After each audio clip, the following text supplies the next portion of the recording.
All right, thank you so much, guys. And we're going to travel on over to Mike Eppel. He is standing by the 680 Business Center. Mike, we just heard from Karen Kaifa, CNN, talking about what's happening in the U.S. and seeing if potentially we're going to see something in Canada follow suit, at least figure out our markets here. Good morning to you. Yeah, good morning, Melanie. Well, the Bank of Canada actually cut interest rates on Friday in an emergency maneuver that no one was expecting then. And then, just yesterday, the U.S. Federal Reserve and other central banks cut rates again. The U.S. Central Bank down to near 0% in a coordinated effort, and we haven't seen this since the 08-09 financial crisis. They're also buying bonds to inject cash into the financial system. The worry here is that, again, banks will stop lending because of risk, whether it's to each other or to businesses who need cash. So you've got central banks pumping in money. The governments are going to have to put in some cash as well. Expect billions of dollars in economic stimulus efforts, likely to be announced as early as today by our government.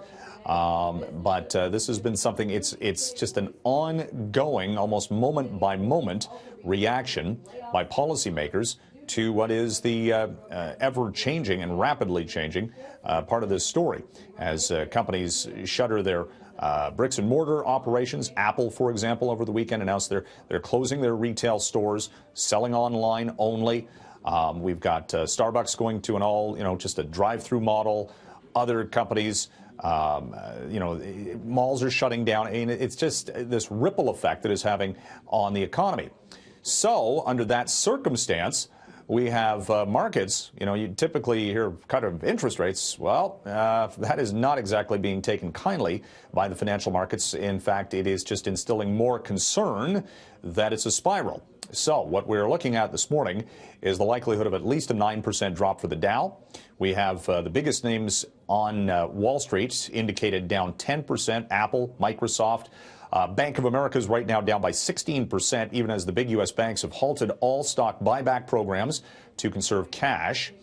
The airlines are down about 15% each. Cruise ship operators, we'll see where that industry is when all of this is said and done. Carnival right now is down by about 20%. The Canadian markets will follow suit. And keep in mind, on Friday, we actually had a powerful rally going into the weekend with the TSX and Dow both up by more than 9%. That is going to be erased, likely, in the early trade this morning. And we're also looking at the price for oil. This has been the sort of barometer of global economic risk.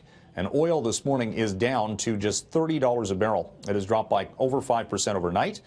And again, the indication out of China is for a very steep economic downturn there in the latest figures in this morning, with a spike in unemployment and a drop-off in manufacturing data. So is that sort of the bellwether for the rest of the global economy going forward as COVID-19 ripples through? That's the risk. And the result of this, Melanie, is the fact that markets are significantly poised for a drop-off in the early trade this morning. And of course, these things swing so wildly. Again, I mentioned the Friday, market surge, only to be followed up this morning, likely by a sell-off. Yes. Oh, Mike. Okay, we always appreciate your insight. Thank you for that. Are you sticking around for the rest of the week? I know you're supposed to be off. You know what?